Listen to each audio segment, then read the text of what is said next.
Hi guys, welcome back. We're in part 2 of the book A Cage of Kingdoms, where we're going to go into the discussion mode and talk about the book in the nitty-gritty, details, spoilers, the whole 9 yards. So, if you do not want to be spoiled, please stop listening. You got about 5 seconds. 100%. 3, 4, 5. All right. Okay, so if you're still here, you want to be spoiled. Or you've already read the book, which is awesome. So, I know we were just talking about the book and how much we loved it. So I'm going to ask each one of you guys, and raise your hand, whoever wants to go first. Tell me your favorite quote in the book. Sorry. All right, we're going to go with Renee since no one raised their hand. Renee. Felicia did. Felicia did. All right, Felicia. You got to raise your hand more. When you're trying to show us stuff, it's like a little nubbin, okay? I did it so fast.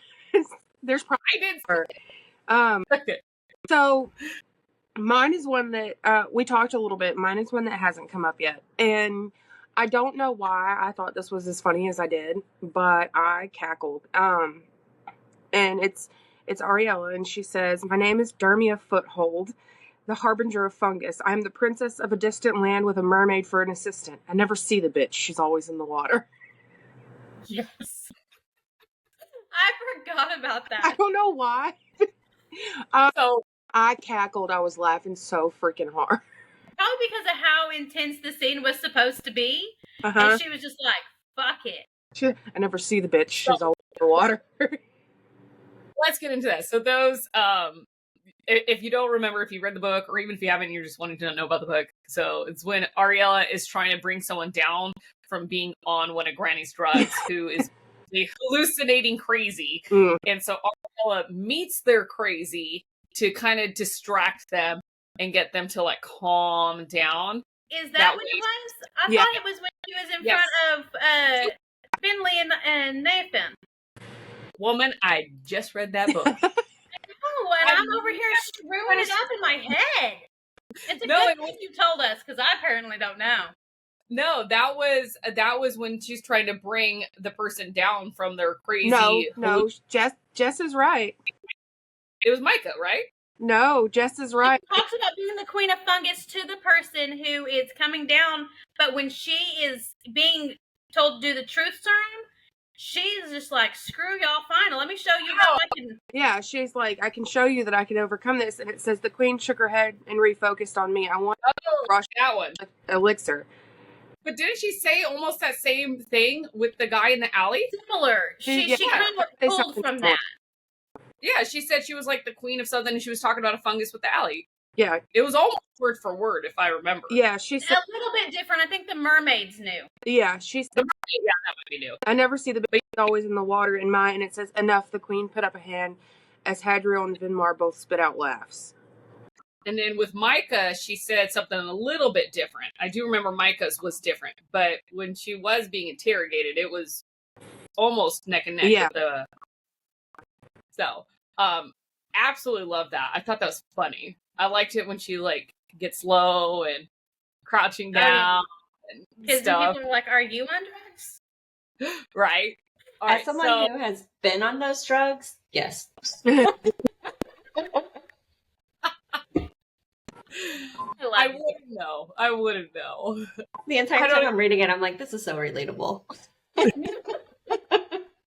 Makes you wonder, did Breene have to like, like they say authors have to like put their or even actors, they have to kind of live the role a little to experience it. Makes you wonder. Method writing. Like surgery method and writing. Yes. All right, Renee, favorite quote. All right, my favorite one is from the scene where they're in the library and Aurelia is like eating methane for the first time, and she's like, he looks like he's going to tear my arms off and play the drums with him. The entire time I'm just sitting there fucking cackling. It's all the one-liners in this book, every single fucking one of them. I know, the whole book would be highlighted at the end of it. Mm-hmm. Just one giant highlight. I don't know. I thought that was so fucking funny, and I sat there. I had to put the book down. I was laughing so hard I was crying. So. When they're all running, yeah. pretty Yeah. soon. I think I'm like, running for Oscar shitless. All right, Brianna. So I don't have a quote here, but I am going to build on my favorite moment because I will say I started highlighting when I was reading these books, and then I got way too swept up in the story. Didn't highlight a single thing after like chapter 2. So, All right, so favorite part then. but gosh, okay. I think my favorite part is after the library scene where and we were talking about, when he talks about how he had a bump on his head because he threw that book so fast. I don't know why, but I feel like that is my favorite moment. I just picture that him just freaking on. What the heck just happened? And then trying to slide down the stairs like busted. Trying to slide down the stairs. Oh my god. Oh my god. That is funny. That I forgot about that. Yeah, him sliding down the stairs to try to replicate it and not being able to because he's too big and brooding. Yeah. Like, Too big. and I do have a of him as well. The whole her fleeing anytime he's around fucking crap up. Trying to go out the window. Mm-hmm. Yeah. Woo! Here's so our pretty. other sex beast. I don't think These I've ever seen that image. Yeah, Really? these came with the books from Amazon. So this is Nifane. Him so pretty. I'll be It is honest, pretty. Weston is way hotter. I'll say that right now. And that's Bree, what are you saying? Oh, just that Weston has those piercing eyes, but I just love Nane. Mm-hmm. I mean, I'll be honest though. If I had to choose, I'm going Daddy Weston. All day, every day. That jawline. As someone who's a primal person, girl, me too. That jawline is just perfection. Anyways, so that was a funny scene. Sorry. Jessica, favorite quote. Okay, so I'm gonna have to go, and I'm gonna mess that last word up, so y'all are gonna have to fix me. But friends force other friends to try books they're unsure of. It's sacrosanct. Oh, nope, gonna mess You it said up, it Renee. right. You said it right. You got it. It's sacrosanct. So I loved that because it was funny. It still went with the humor because I mean it's true, and we all have a Dante. And first of all, if I could bottle up Dante and keep him, I would. He's my little. I'm not kidding. He's my little marshmallow. He's toasted on the outside, but he's mine. But All right. no, we all have those friends who are like, oh my god, read this book. All Like of us. me with Alicia with the hockey series. I was like, girl, I know you got a TBR a mile long, but I want you to read this. But the other thing that I reflect on when I think of this is how many friends I now have because of this book. Because of the book. And it's crazy how books can do this kind of crap to you. So it was just like the perfect little saying to me. So I went more of a funny, sentimental, but damn Breene and her one-liners. And you know mine. Takes off right after yours. I'd like to think yada yada. You wrote a book. We get it. We get it. Dante, because you know what? I don't give a shit who an author acknowledges for the book and things.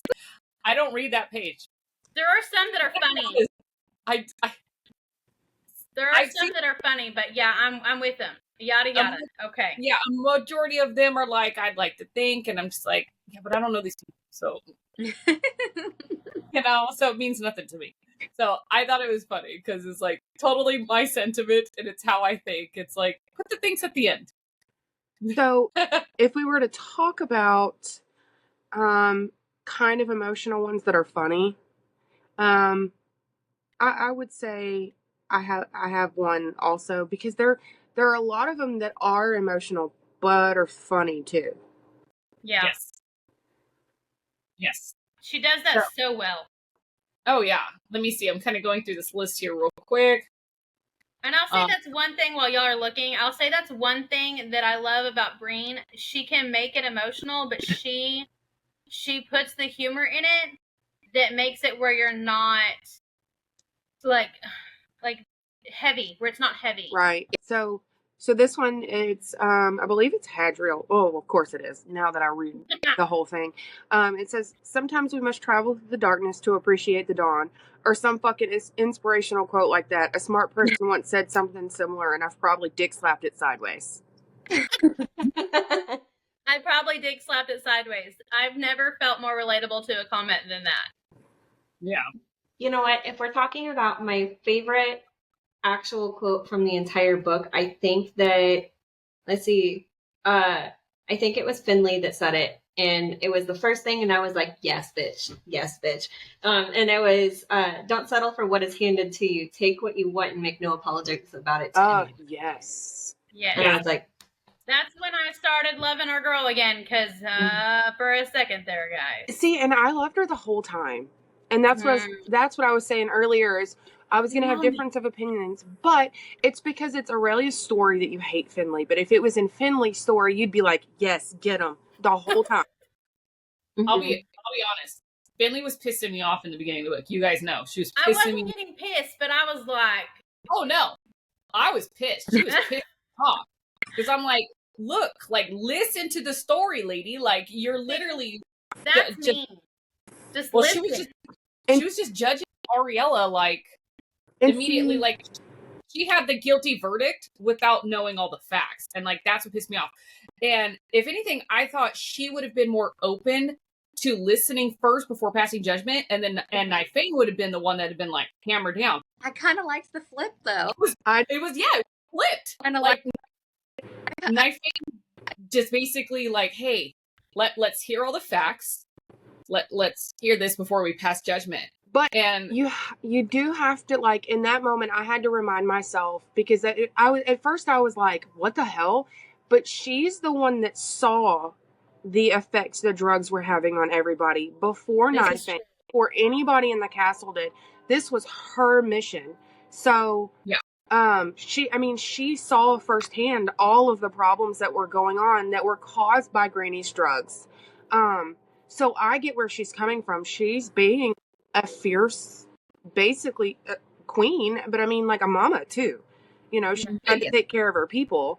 And that's where I was like, get them. I know, and I had to remind myself that so many times, but it was still hard because I'm always one of those people who is like, let's just hear the other side. Yeah. And on top of that, you have Hadriel and Vamar going over here going, whoa, whoa, whoa, whoa. And you would think that you would stop and listen to the people who have gotten you through these things and have been by your side and have been loyal like they were. So it took me a minute to understand that her defenses and her walls, and she's a dragon, so we know that her emotions are huge. So it took me a while to get, and then whenever she started finally, I was like, oh, there's my girl. Okay. Well, see, not like that, but like, she forgets that in the Rune of Roses, like, she wasn't well received by a lot of people at first. Like, and she got people by listening to her, to understand her. Like, Nifane's mom did not like her. Like, did not want her around. And she was like, look, and she showed herself. She showed her worth and everything. I just felt like she was a little slighted. Like, she was basically acting like how Nifane's mom acted to her is how she was acting with Aurelia. And I'm like, woman, like, just step back. Let's look at all the facts, because you're only being told this, but you don't actually know this. Like, she's seeing the effects of the drug, but she was being a little bit ignorant to the fact that, like, Aurelia wasn't making the coding. Aurelia had no clue about any of that. Like, she thought she was just making something to help people, like, relax and just chill. And Hadriel explained that to her, so you're just like, yeah. And that's where I was just like, Nifane was like, yeah, tell me your story. Tell me what you know. Let's get down to the bottom of this, you know? So I also kind of agree with Felicia in a little way, and that's mostly because if you think about it, in the Rune series, Nifane was calmed down once he found his mate. So, like, he's kind of starting to be able to think a little more rationally, because now he doesn't have all of these nightmares kind of plaguing him, right? But Finley, on the other hand, has always been known to be slightly unhinged and slightly a crazy lady, fly off the handle on, you know, she's talking she talks to like, okay, folks, we're going to do XYZ in her head all the time, right? So like all of these kind of conversations are still happening, and she has always been the protector of everyone, right? So her village before she met Nightbane, all of it all started with her being a protector. And so now she sees all of these people who are getting killed by drugs, when she herself makes different kind of pharmaceutical related stuff, right? So now she's like, fuck this. I'm not going to watch everyone die when we're finally living our happily ever after. Someone's going to pay for this. Whereas Nifane is finally like, I got what I need here, homie. Like, let's do it. Right. Well, and I also think that I always forget that they're new to shifting, and she's new to having her dragon. Mm-hmm. So I always forget, or I kept forgetting that throughout the series. So that's something I keep like going back to. I was like, all right, Jessica, yeah, she's new too. She's a new queen. She's new to her dragon. She's new to this ruling, and she is pissed about these drugs. Well, And a new I think the biggest thing. She's new to it, so doesn't really know how to do it. Versus Nightbane is about looking at all of the facts, right? Not just taking hearsay. He wants all the facts, because had they, let's say, executed Aurelia, the problem wouldn't have gone away, because she was not the problem. Granny was the problem. Granny was just using her. But as we know, Granny employed someone else to make more drugs. Were they as good as hers? No. But did they still have an addictive effect and still like terrorize people? Yes. So I think in his mind is he's looking at it in a logical sense of like, hey, let's get down to the root cause. Let's find the true problem and let's work out a solution. And she's just like, let's kill. Like, she thinks this is the threat essentially, and let's take her out. But it took a while for her to actually like step back and look at it more objectively and realize, okay, so Aurelia is not the one creating these things. Like, whether she's in the picture or not, this problem would still exist regardless at the end of the day. And I think that's where Nightbane was taking it, is because he's royalty. He grew up with that mindset of getting the full picture before making a decision. And like Jessica, like you said, she's very action. She's about protecting people, but sometimes you got to step back and absorb everything before you can go protect. So I'm happy that she came around and that she opened her eyes, because they were only half open at the beginning, if that makes sense. I just kind of feel like because I stopped and I thought about it at first, because I was like, what the hell? And then I was like, but if this was her book, I'd be cheering her on in the biggest way. So I can't be mad at her in this book, because it fits her personality to fly off the handle, and then, like Renee said, see things more later, because she goes into fierce, protective, a little bit crazy mode. And I mean, like Hadriel said, the whole 2 books this is so much easier. She's so much tamer. Aurelia is so much tamer than Finley was. Yeah. Well, and I think. Oh, sorry. I was gonna say she definitely had growth. Like Finley definitely. I saw the growth. I saw her compassion in this book more. But in the beginning, she just, like I said, she really pissed me off, because I'm like, girl, just sit back and listen. Like, you're new into this role. The kingdom's only 1.5 years old. You are new into this role. Like, you can't just fly off the handle and make these impromptu decisions based off of the little facts that you know. Like, you need to actually step into this role, because you are a leader. You are leading everyone by example. And it took a minute, and I feel like Nightbane like really helped calm her in that situation. Is her seeing him be more receptive to listening instead of flying off the handle, I think was the big clue for her to like, hey, stop what you're doing, do this. And then it was almost like it reversed, like towards the end, which I absolutely love, where she wants to be as open with Aurelia as possible and not hide anything from her. Yeah. And I'm like, okay. And, I feel like that's where their relationship will really like blossom in their world, is being open and honest and not keeping something from one another and knowing all the facts. So, Breene, go. Oh, I think it clearly shifted to where Finley took her as a full member of her family. I mean, you can tell when we think about it, like time-wise, it probably wasn't really that long, days or weeks-wise, from her being like, nah, fuck this bitch to this is my bitch, you know, like Right. And she's fully committed. Yeah. Yeah.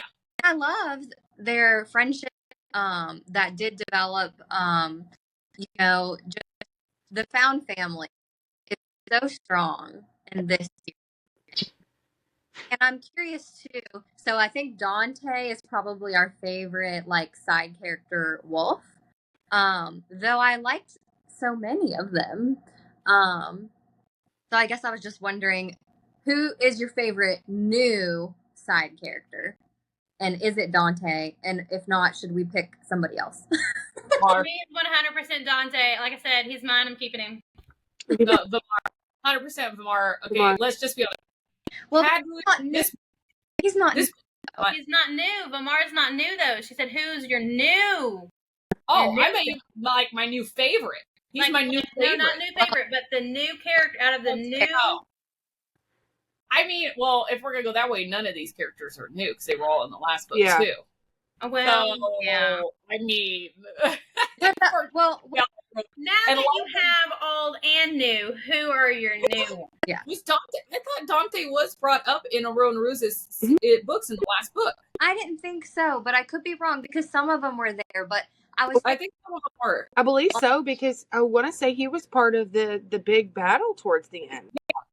Yeah. Me running back to the Ruin I of know. Rose series. I don't think he was not in the books like he is with this, but he was really mentioned in those books. Oh yeah. He didn't have like a big speaking part, but he was mentioned when they were bringing in the wolves. I missed him. But so read it. I would almost say Cecil. He was in the Ruin of Roses, but he was just mentioned, right? More, I think he had like one or two lines. But if we're going to talk new in that sense, I would say him because you actually got to see personality of Cecil and But not being a dick. I agree with you, Michelle, though. He's my favorite out of all of it now. I just can't help it. I just love him. I mean, the fact that Cecil like actually was trying to go out of his way to help Aurelia out in the only way he knew possible, I was like, okay, I love this. I actually Well, quote him still, highlighted. What's the quote? Let's see. I got to bring it up. I will say that the sash with little flying dicks on it was just like, yes, Cecil, we love you. It says, "Yes, I do. I have the big dragon and the little wolf, dick jacket with wings for all." Big jacket. And she says, "Do you really have fabric with dicks with wings on it?" He said, "I have all the dick and all the vagine." Oh, the vagina. It was the gene for me. It took me out. The painting of the vagine. I mean, the fact that Hadriel and Leela thought like he was conspiring with Granny because he was acting weird, but when it was just at the end of the day, he just wanted to help Aurelia out. Like that was just like. In the first ones, he was like a cranky, crotchety, like hated everybody person. He still does. I think there was just something with Aurelia that just like he liked him, yeah. and it could be her 100%. It could be her emoting, right? She could be emoting like warmth and love, and so more receptive to her, which is probably actually what's going on. But I just thought that was funny. But if we're gonna talk like actually like favorite character in this book, I'm gonna have to say Vimar. This book was not Hadriel heavy like A Cage of Crimson's. Like Hadriel was in this book, but he was definitely not like the showrunner of comedic. Vimar was, and if I had them both in room, I'm sorry, bye Hadriel. Vimar is my whole boy because it's so funny because he's not even trying. Yeah. Like the fact that like gotta protect the asshole. Yeah, gotta protect the asshole, and how he calls her captive lady still to this day, like captive lady. Captive. And he's just it's like he's her familiar. Yeah. Like he just is attached to her. Like he's stuck with her. He doesn't want to ever leave her because he feels like he needs to guard her forever. And I just thought that was like the cutest thing. You have this big scary dragon dude, and he's like working in a shed on like elixirs and potions and stuff. It was just funny. I just reading his scenes and everything, and then how he's so excited, around babies and pregnant women. It's just right. Well, and how And like you said, how he was so loyal to her. Like if she were to have left, he was gonna go with her. Mm-hmm. He's like, that's mine. That's my That's my bitch. Yeah. He's like, I've got your asshole. Yeah. So, I mean, I like the progression. You know, when she gets to the castle, she's thinking she's going to get a death sentence, right? She's going to get whipped. She's going to be that. You have some people who instantly are like, okay, we're going to hear this out. Some are like, fuck that bitch. Like, you know, like, it's just seeing the progression of people, like, actually listening to her story, starting to have compassion because they realize that she was a victim of all this. Like, she was forced to do stuff. She really had no say in any of it.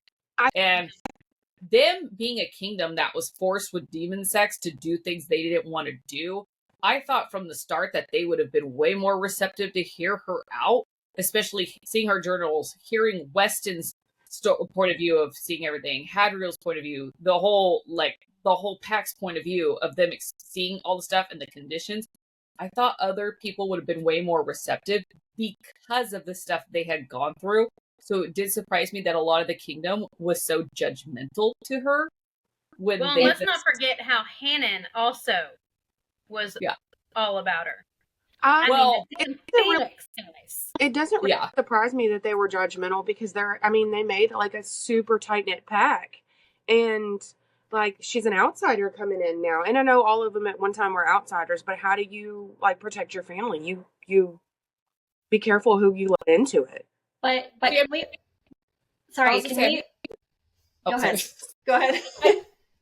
I meant like judgmental in the fact that like they did not want to hear her out initially. Like a lot of the village, a lot of the peoples there, they had this point of view. Like they didn't want to hear her out and everything. And you would think as someone who's been forced to go through stuff and live a certain style and do stuff you didn't want to do, would be more receptive to hearing someone else's story. That's what I mean. Yes, but can we talk about how brilliant Breene was about bringing up abuse and the way that abuse psychologically affects people and the way that...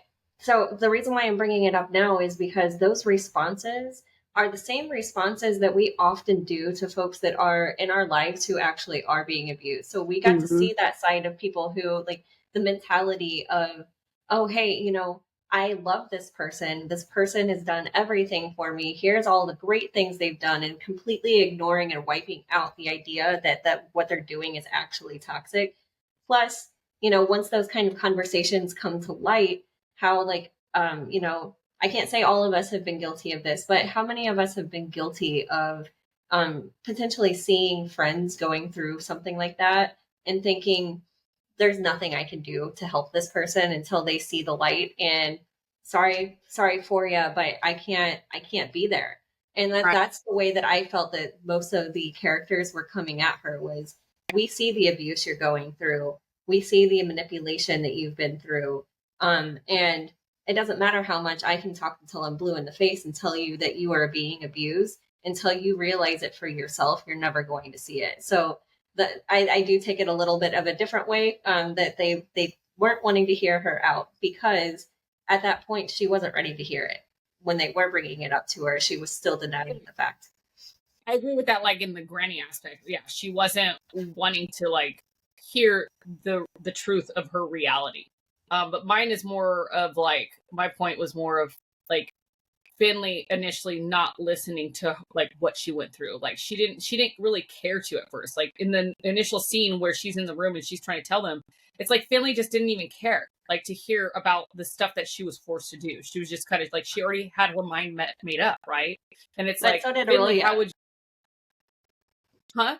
Sorry. No, like when Finley was listening to Aurelia telling her story, and even before she even told the story, she had heard from Weston. She had heard from Hadriel. And it was just like, she had already had her mind made up. It seemed like when Aurelia went to sit in the throne room and take that truth elixir and everything, it was like Finley was just like closed off versus like Nifane was open. But Aurelia, yeah, I agree with you. Like all the things, like when they were trying to tell her about Granny, like, hey, Granny was doing this to you. She she didn't want to see the truth. She had blinders over her eyes. Like I think for her, she was trying to stop herself from reliving what she actually went through. And so she kind of like in her mind, and we know this, patients do this, is they will paint a picture of a different reality of what happened so they don't have to actually relive that psychological torture. And that's what she did. And yeah, so it took a lot for them to get her to realize. And I realized like some of the people were like, hey, like you went through this shit, like this is not okay. And some were just like waiting for her to realize it. And it was like, okay, you know. So I love how Weston was there to support her while also saying like, look, like this was not right. Hadriel, this was not right. You know, like all of her, the close people to her were like, this is not right. Like you should not have been, you know, put in this situation. But I still think like for the kingdom as a whole, the people just to be instantly like not there to listen to another person who's gone through trauma, I just felt was like a little like Well, they were kind of like this, you know, like it is like, okay, but people did that to you a year and a half ago, and how did you feel? yeah, but You if know, you're talking about like villages, you also have to think of what the castle painted Aurelia as. They painted her as a captive. Like she was nothing different until later on in the book. So yeah, I used to think the dicks. I think it kind of makes sense for the kingdom as a whole to be wary of her and not want to listen because, I mean, as far as Because they're leaders. well, as far as they know, she's the reason they've lost loved ones. Yeah. I mean, And that goes into them passing judgment before knowing all the facts. They are assuming one thing without knowing anything. They know it's Granny's drugs that's doing it, but they don't know the whole story. They don't know that Granny was forcing her to do this. They don't know that Granny was manipulating the stuff that she made to make it worse. Like she had her making the base and someone else doing the other shit. Like, and I think that just kind of goes to the theme of like, you can't judge a book by its cover and you need to know the full story before you make a conclusion. Right. And I think that's a very good theme in this is like, you can look at something from the outside and you can perceive it as one thing, but it probably is not actually that thing. So, and I think people could take that as a lesson in life is just, you know all the facts before you pass judgment on a person, right? Like right. you could, this is where you don't judge a book by its cover, right? Like this is where that phrase comes from. Like you need to read that story in order to know and understand and then pass judgment if you want to, right? And so that's the same with a good theme along this book is knowing all the facts, getting to know someone and who they are and stuff, and then you can make an informed decision. And that's what I do love about K.F. Breene's writing style is she shows it in a way that you can actually apply it to real life. Yeah. I think it's just like just listening and being there. Sometimes all you have to do is just listen and not talk, right?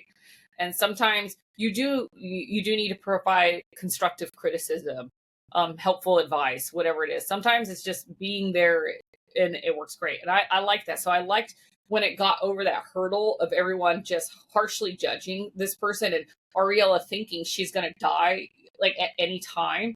And once you realize, okay, they're not going to execute her, they're not going to punish her. And then they actually listened to her.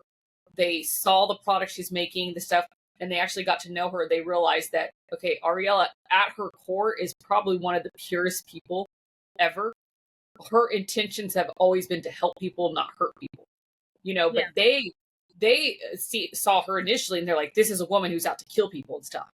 And that is the total opposite. We know how emotional she is. She does not want people to be hurt. She does not want anyone to die. Even people that hate her, she doesn't want to get hurt. Like hell, Granny abused her emotionally. Alexander abused her physically, but she still did not want them to die.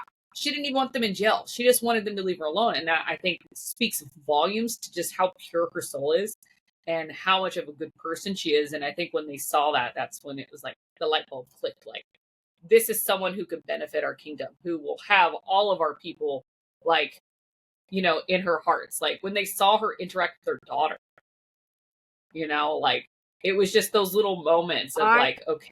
I honestly think that's what won Knifeane the most.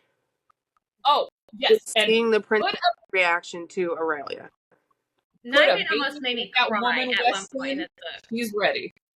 That quote, put a baby in a woman, Weston. She's ready. That's when I knew instantly Nifane would never have her executed or anything. Absolutely. When he said that, that's when I was like, okay, she's won Nifane over. 100%. Well, just because we also know, before even Aurelia knows, that him saying that is a big deal, because the dragons do treasure children so highly.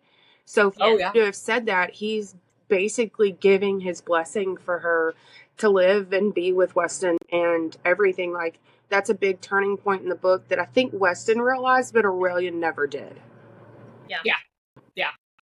Well, that was it. Yeah, because it was the exact quote. It was, put a baby in that woman, Weston. She's ready. Fire surged through me. I realized that I wanted to do exactly that. I knew without any shred of doubt that she was it for me, my mate, my life, my future. And Nifane would never have told Weston that if he didn't want that to be the case, because he knew if they were to execute something, Weston would go off the rails, batshit crazy. And they can't afford to lose Weston. They can't in capacity. Well, yeah, you know? even past that, him just knowing how much the dragons treasure children, it was very telling that he said that. Yeah. Oh yeah. That to me was the instant in the book where I was like, okay, they're not gonna like execute her. If anything, they might give her, like a whipping, but I do like how they did finally like get to know her. And then I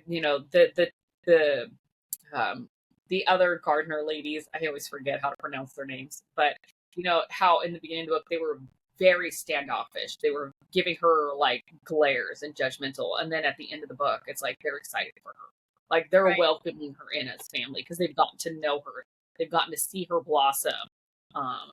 So I really like that, and I think that was a very strong theme in this book. Was just But I will say also, didn't the same gardeners have the same reaction to Finley? And oh yeah, they're just judgmental shrews all around. That's their personality. Like they are like those two are two peas in a pod. Well, weren't they? And nobody else in a pod. Aren't they the Queen Mother and her gardener best friend? Yeah, her best friend. So we've already touched on the fact that the Queen Mother did not like Finley at first. Yeah, and that's what they me at all. Like, I love the they were roommates between the two of them. Just had to point that out. So just had to point that out. But definitely vibes. We know what's really going on. We know what's really going on. But yeah, so I definitely love that. Now, okay, so I did count. There was only 2 face fucking scenes this time. Okay, so in case you guys were wanting to know, let's see. The first one was on page 70. And the last one was page 503. So I kept count. So it's almost like the beginning and the end. This is like a new thing with KF Read books, is count how many times that scene happens. But can we, I don't know about you guys, but the whole mating ceremony, I was not expecting that. Yeah. It was good, but at the same time, I was like, why? So I'm completely opposite. I mean, okay, we all know that I'm a primal person. I talk about it probably all the time, and y'all are probably like, Jessica, shut up, TMI. But that's a thing. Now, also, I will say I'm kind of disappointed we didn't have a chase scene. Yeah, so, I did want that. I'm all about that, but I love the fact that Breene is the first author that I have read with wolf shifters, or any type of shifters, who actually has the primal aspect to it. So. I mean, she had the tease of it, but it was just the tease in the room. It was a what tease? I'm sorry, I missed it. A primal scene. Yeah, it wasn't even primal. It was just like a tease. Like, I thought there was going to be chase, like when that scene started, and I was like, okay, so I was thinking, okay, are they going to run through like the little hallway tunnels? Like the outside door is what I was thinking. I was so fucking pumped. So pumped. I was like, yes, it's finally happening. And I was like, oh. I guess it kind of got it in wolf form. I was going to say, we got it in wolf form. Yeah. Not the same. No, it's not. Breene and I are like, not the same. It's not the same. But like I was seriously like, so first, and let's revert back a little bit more to the beginning of the book, because I know we were all like, who's going to pull out her wolf? Which ended up being Weston, which I know shocked me because I thought it was going to be like Hadriel or something. But that scene went very quick. But the fact that they started like mating in front of the whole pack, I was like, wait, what? What? Oh, okay. And I'm like, okay, that's going to be awkward for her. But I guess that just goes to show that true mates, like when they're narrowed in on each other, like no one else exists. It's like they are the only ones that exist in the world. So that kind of made sense to me. And I was like, okay, that's a little awkward. Like him fucking her up against a tree and the whole pack just watching, like, and for them, it's normal, right? Because they're shifters. They're used to that. But she literally just got her wolf. So this is like all new. And she was just like, okay, So I was like, all right, that's an interesting scene. They got caught in the moment. The mating ceremony, I was like, not expecting like everyone just with like wine and food, just watching them fuck for 3.5 hours. I was just like, oh my god, that's not what I expected. Oh, so Daddy had her well in hand. Mm-hmm. Get that? Like, I love me a good exhibitionist scene, so I don't care what kind of book it's in. I was like, yep, into it. Like this is shocked me. It surprised me. Like, it did not surprise me, but in a good way. I in fact wanted to see more of it. Like I wanted to see it go a step further than where it was even. But that's just my, wild. You guys know me. I'm all fucked up. So, but yeah, I really enjoyed those scenes. Though I think that it's really fascinating the way that Breene took the idea of nodding and just made it her own. I've never seen it done the way that she's done it, and I read a lot of Omegaverse, so that's saying something. I really enjoyed that aspect of her writing. She always does that, though. She always makes it her own, and that's what I freaking love about her. She doesn't care about the tropes. She doesn't care about the mass population. She sticks to her. And yes, the way she handled the nodding situation was perfect. Yes. I just wish we'd had a primal chase. So she's like, shut up. I'll stop talking about it now. She is the type of person that looks at a recipe, got it, and then does her own thing. Like she gets the gist idea, but then goes, okay, well, I'm going to switch out milk for buttermilk, right? I'm going to switch out margarine for butter. Like, so help me, if any of these crazy little readers who just started with their drama go in and try to make comments about how she's like somebody else and she's ripped off somebody else, I'm going to snap. That's beside the point. But the whole mating thing, the one that cracked me up, and we were talking about her just getting her wolf during, I think it was maybe her second shift or whatever, like how bad Aurelia got the ick when like their wolves did it for the first time. Fucking dying laughing. Because I was like, am I uncomfortable? Like, is this kind of cool? Like, what is going on here? And then she's like, shifts back and she's like, oh God. It was their third shift. Oh. Because she had mentioned they shifted once before and went on a run. But I don't think they did anything. I'm going to jump way off base here because I just need to make sure that everyone knows I cried like a baby. The first shift when Knifeane was like, it's okay, Aurelia, and he kneels down in front of her. No, I had to have tissues. Okay, speaking of the first shift, how she attacked him. I was all, go. Right. I was so worried that he was going to be such a dick, but then he's like, no. You did what you were supposed to do. I provoked you. Like, I wanted you to attack to see how you were going to fight. And I was like, yes. I cried like a baby. Totally loved Knifeane in this book. I mean, like, she immediately put her head down and was apologizing. And was like, so. But she says that I'll do better because that is her trauma. And that took me out. I loved Knifeane in this book. I loved how he, like I said, so willing to listen to her story, so willing to help her out, and yet she was so terrified of him the whole entire time, and she didn't realize, like, out of everyone that was in the castle that was not a part of her original journey there, he was the only one initially who was willing to hear her out. Even Him, actually, aside from Vimar. But he was in her corner, I feel like, pretty much the whole time. Yeah. Like, he was there without actually saying it. He was one of those that he showed it with his actions. And I think he just wanted to see, like, what her wolf would do. What is she capable of? Because I think he saw the value in her. Because I think, and let me find the exact quote. I saw it here just a second ago. It totally took us off topic. We were talking about primal play and face fucking, and I'm just over here like, no. Oh, yeah. Oh, Knifeane said this. So it was in the scene. It said, "Did you tell Granny about your bio dad? About your bio dad?" I asked her. "Yes, I told her as much of my history as I knew." Then I doubt she was confused. She probably knew she found a diamond in the rough, Knifeane said.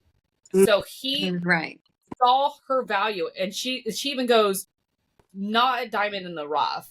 A treasure she made sure was locked away. She was just isolating a village of her operation, yada, yada, right?" But he saw her value, and he knew instantly, like, she will be an asset to this kingdom. She'll be an asset to people. But she's obviously a shifter, so he wants to see what her wolf can do. Will her wolf, who's been suppressed her whole life, will the wolf also be an asset? And I think that's why he challenged her. And he was happy with the outcome, seeing that the girl has balls, man. She was not scared to go up against his dragon. And, like, it showed. I think she won him that way, like, power-wise, as soon as she chunked that book in his head. Yeah. Well, he felt like he said, he was like, I saw it coming. He's like, I've never moved so fast. Well, and he saw the scrap runner. She's there to survive. And I think he could see things in people that they can't see themselves. And he saw someone, she was scared of him, but she was going to do some damage on her way out. Like, fuck you, throw the book. Right. Well, and how hard he fought for her in negotiations with the fairies, too. Yeah. Yes. Like, he's like, no, you're mine, I've got you. The one that you're not allowed to do this. The one that totally melted my heart, aside from the, you don't have to apologize, was when I can't remember the princess's name. The fairy princess? Tabitha. No, Tabitha. When Tabitha climbed in Aurelia's lap, and they were just standing in the hallway watching, and he didn't approach, he didn't and even Hadriel, he's allowed to touch the baby, and I think Vimar is, but aside from that, even what is it, Layla, however you say her name, the nanny, I mean, anybody else aside from essentially Knifeane, Finley, Hadriel, and Vimar, like, they're not allowed to touch Tabitha, and they're just standing in the hallway while she plays with her and whatever, and he's not giving off the I'm gonna kill her vibes. Like, of course he's watching the overreactive dragon daddy vibes, right? But I mean, like, and then when she's like, I'm so sorry, and he doesn't say anything, he was like, she said I tried to keep her off, and he doesn't say anything. I think it was really super telling then that, even past the whole you're gonna put a baby in her or whatever, I just think that showed so much more depth to Knifeane, even more than what we got in the original Ruin of Roses books. Mm-hmm. Yes, we've seen the soft side of him, the one where he takes care of his people. Yeah. Mm-hmm.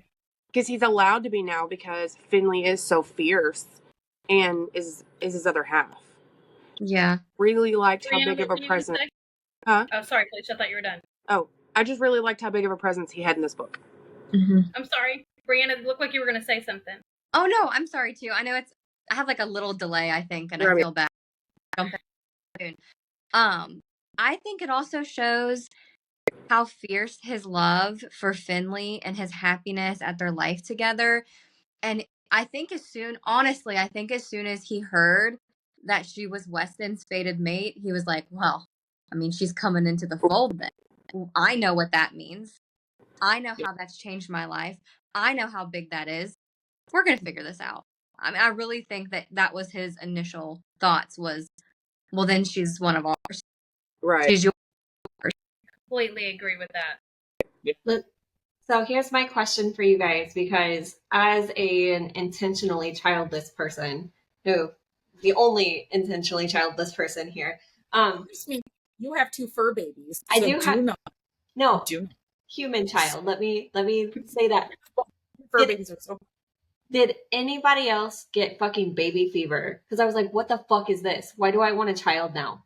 Like, Fully Jessica's like, I have Listen, enough. I have 4.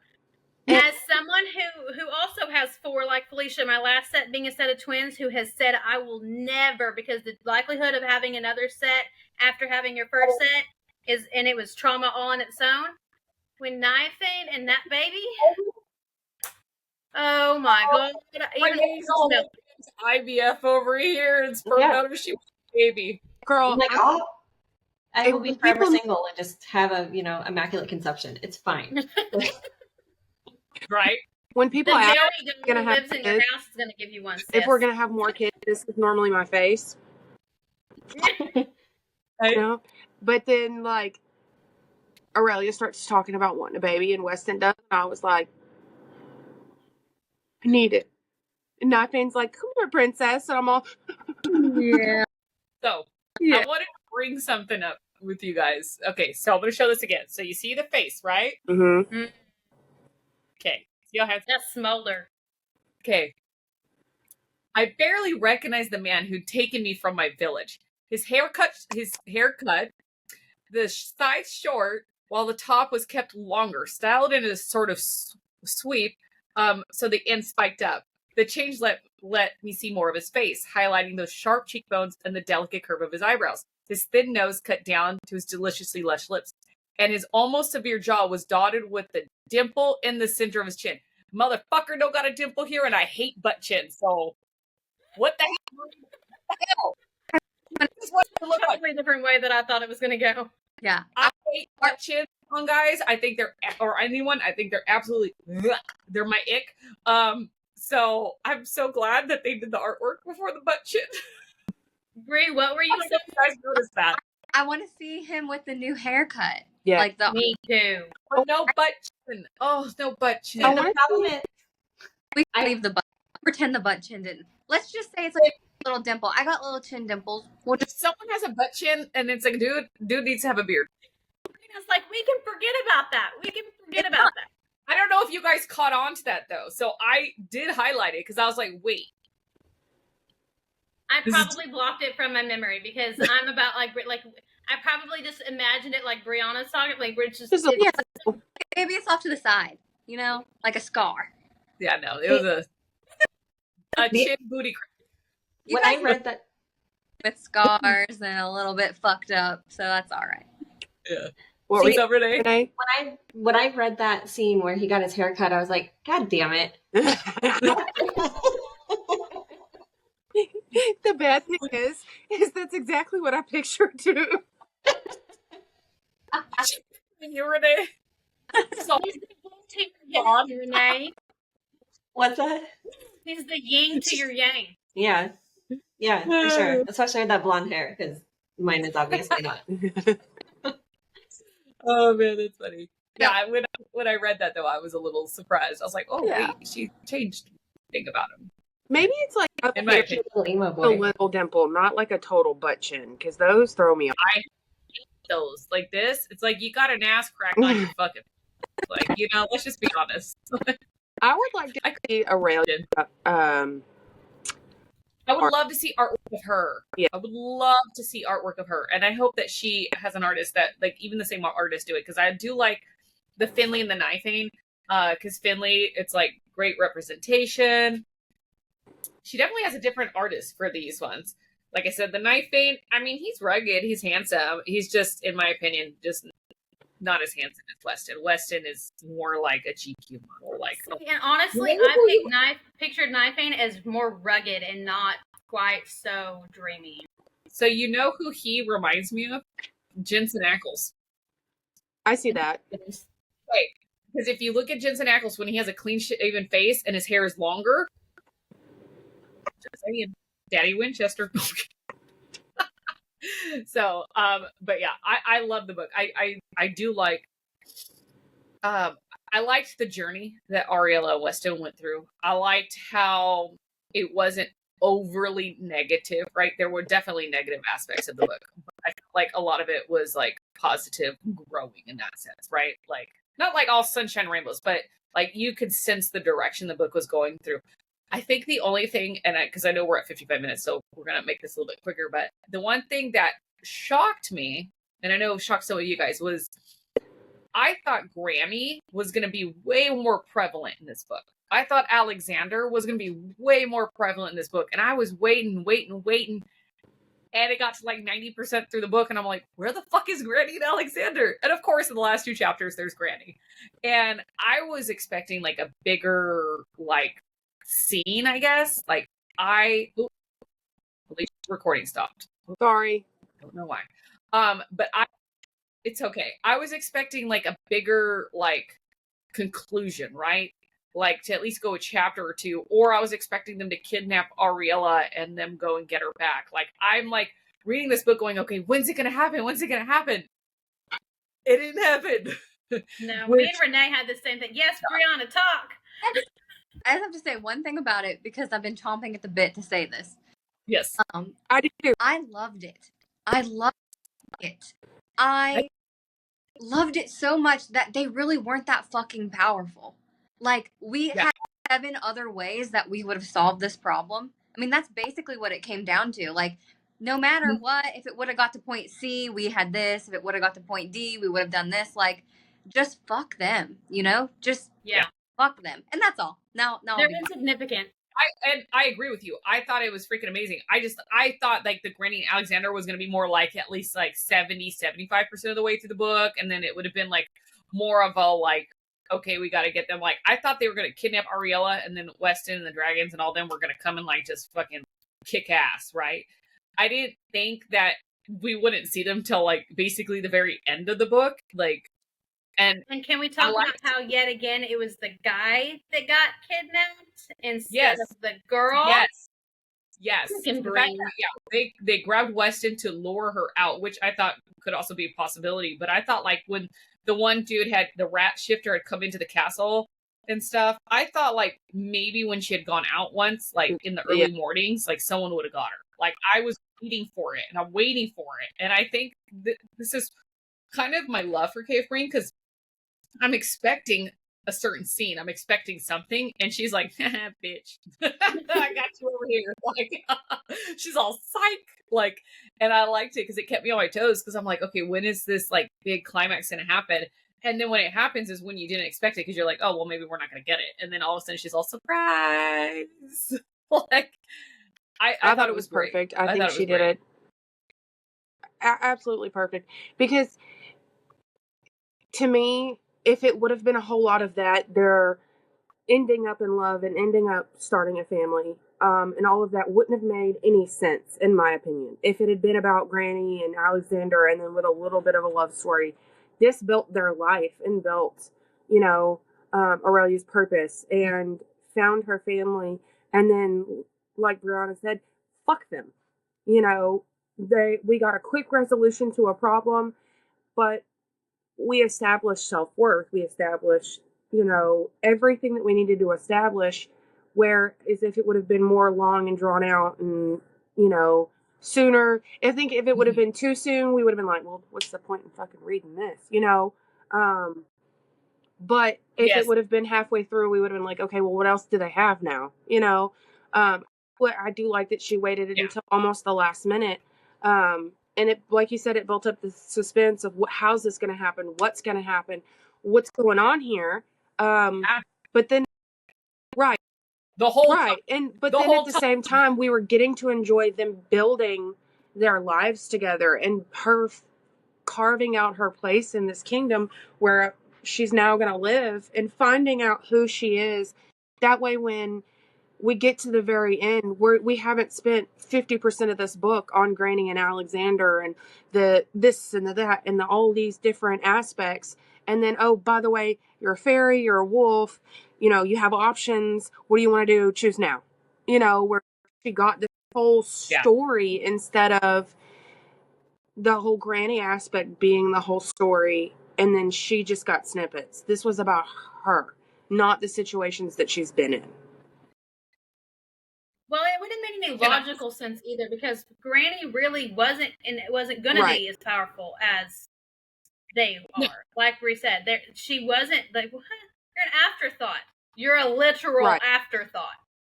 Yeah. Like, we thought of everything else, and then, hey, we just gonna, you gone. I feel like what Breene did is, so, you know, she put us in the emotional mind state of Aurelia.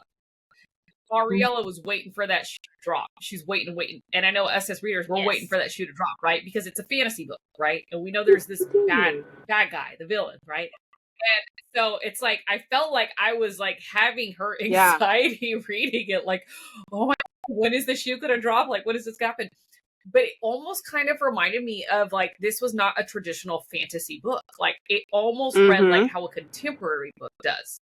There's no big, big old scene, right? It was getting to know this couple, getting this woman to realize that she's loved by others, that she has value, that she's this amazing person.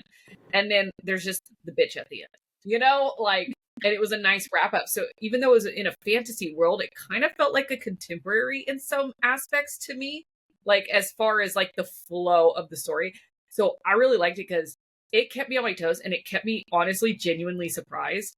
And my, anticipation of just like, when is this going to happen? And like I said, I looked and I'm 90% through the book and I'm like, where's Granny? Like, Renee, okay, are they not going to be there? And our conversation. Yeah. And I was messaging Renee because me and her were right there neck and neck on who was going to finish it. And I'm like, what the hell? I'm at 80%. Where is this at? And she's like, I don't know. And like, we literally were going back and forth. And then it's like, oh, well, okay. Well, and that's what Breene does amazing. Like like we said, she does not follow the recipe, right? She does things to her own beat of the drum. And this was freaking like, that's why I gave this book a 5, because it seriously kept me on my toes. Yeah. No, you're good. Go ahead. Sorry, Felicia, I've talked a lot. Oh, no, you're good. I was just gonna say the one thing that, and I know like we're all touting Breene's praises because she's that excellent. She's just one of a kind, right? But the one thing that she has done better than almost every author that I've ever read is that her endings make me go, I'm okay with that. I'm happy with where that ended. I am happy that it, that I don't feel like I need more at this point. Right. I'll disagree on one of the books, and that's the Demigods, the last scene. I wanted more. I will say, it's not that I need more. Yeah. It's that I always want to revisit the world. Want more.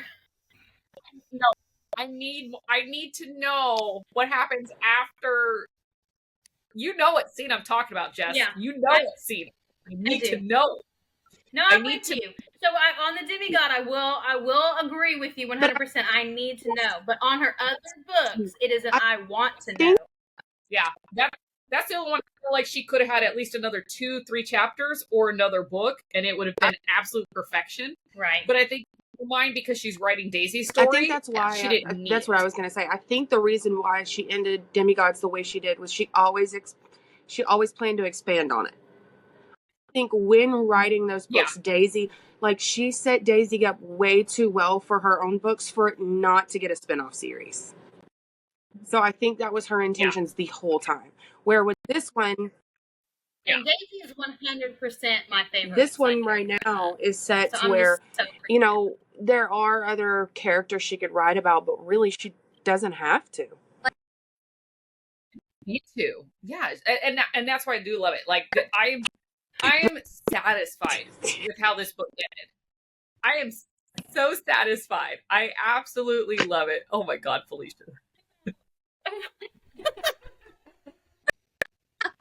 What is that, Bree? I need to know. What? I just want Daddy Hannon. I want No. Okay. So, I will admit, Daddy Hannon needs. Okay. So before these books came out, and she said she was writing more of the Deliciously Darks. I know we've said it. We thought it was going to be Hannon and his adventure. And I do think that if she ever wants to expand on this, she totally should do Hannon because his character, I believe, is worth it in a sense. But I also, at the same time, don't know how invested some people would be in his story. I would love Hannon. But I don't know if he's main male character energy of that. I think he does now. I think she was setting it up because we know that he has all these abilities to read emotion and all these other nuances to peel back about a phoenix. That'll be so interesting. Plus, we're going to get really the dark fairy vibes with the sister. So, but see, I will forever be shipping Hannon and Hadriel.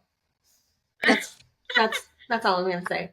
Breene, on that, when you said building up, I 100% question whether that was what she was doing when she was trying to show that Hannon and Aurelia were having this little relationship, because you could see him crushing on her so hard. And he tells Weston, you are so lucky. So I'm wondering if that was her setting him up. I'm gonna sit here and pray inside that that's what that is, because I will read it. Festive.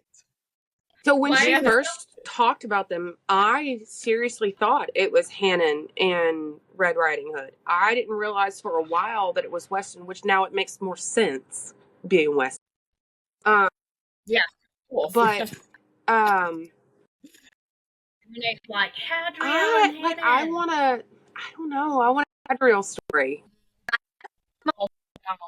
I want a dark fairy princess, or whatever she is. Hadriel.